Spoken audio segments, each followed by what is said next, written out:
Assalamualaikum warahmatullahi wabarakatuh. Saudaraku yang dirahmati Allah Subhanahu wa Ta'ala. Pada kesempatan kali ini kita akan membahas tentang janji Rasulullah yang belum sempat dipenuhi hingga wafatnya. Rasulullah Shallallahu Alaihi Wasallam adalah manusia biasa yang juga mengalami wafat. Tetapi siapa yang mengira Rasulullah masih menyisakan janji dengan sahabatnya yang belum sempat dipenuhi hingga ia wafat? Hal ini dikisahkan dalam riwayat Bukhari dan Muslim. Rasulullah Shallallahu Alaihi Wasallam suatu ketika pernah menjanjikan sebagian harta jizyah dari Bahrain kepada sahabat Jabir bin Abdillah. Ternyata hingga Rasulullah Shallallahu Alaihi Wasallam wafat, sahabat Al-Ala Al-Hadrami yang ditugasi oleh Rasulullah di sana tidak juga mengirimkan harta jizyah ke Madinah. Sebagaimana kisah lengkapnya dalam hadis Imam Bukhari dan Muslim.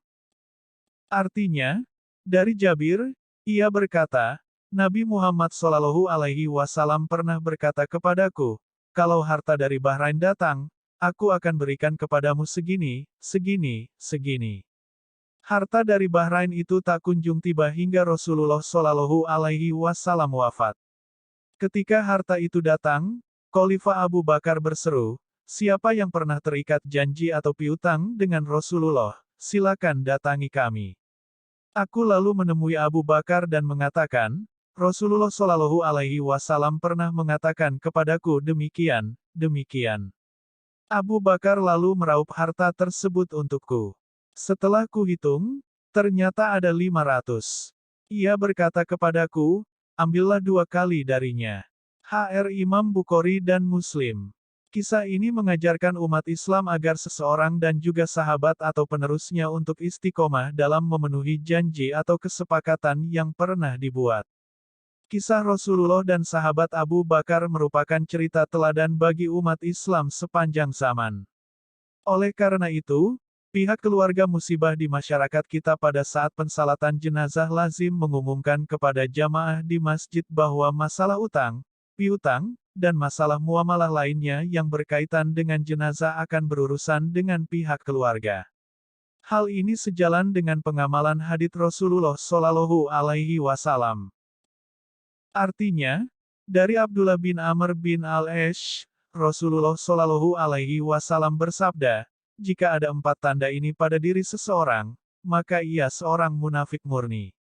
Siapa saja yang terdapat salah satu tanda ini padanya, maka unsur kemunafikan ada padanya hingga ia meninggalkan tanda tersebut, jika diberikan amanat, ia mengkhianatinya. Jika berbicara, ia berdusta. Jika menyepakati perjanjian, ia melanggarnya. Jika bertikai, ia melakukan kebatilan. Hr Imam Bukhari dan Muslim. Keteladanan yang dilakukan para sahabat Rasulullah Shallallahu Alaihi Wasallam dan apa yang dilakukan oleh masyarakat terkait jenazah tidak berlebihan karena pemenuhan janji sesama manusia akan terbawa meski yang terlibat telah wafat. Semua hal yang berkaitan dengan pemenuhan janji, kesepakatan, dan kontrak akan dimintakan pertanggungjawabannya kelak. Sebagaimana tertuang pada firman Allah Subhanahu wa Ta'ala, Surat Al-Isra ayat 34. Artinya, tepatilah janji kesepakatan kontrak karena janji itu dimintakan pertanggungjawabannya. Semua keterangan ini dikutip oleh Imam An-Nawawi dalam kitab Riyadhus Shalihin. Keterangan-keterangan ini mengingatkan umat Islam untuk teguh dan konsisten dalam memenuhi janji, menerima konsekuensi sebuah kesepakatan, dan mematuhi segala bentuk kontrak atau ikatan yang dibuat bersama.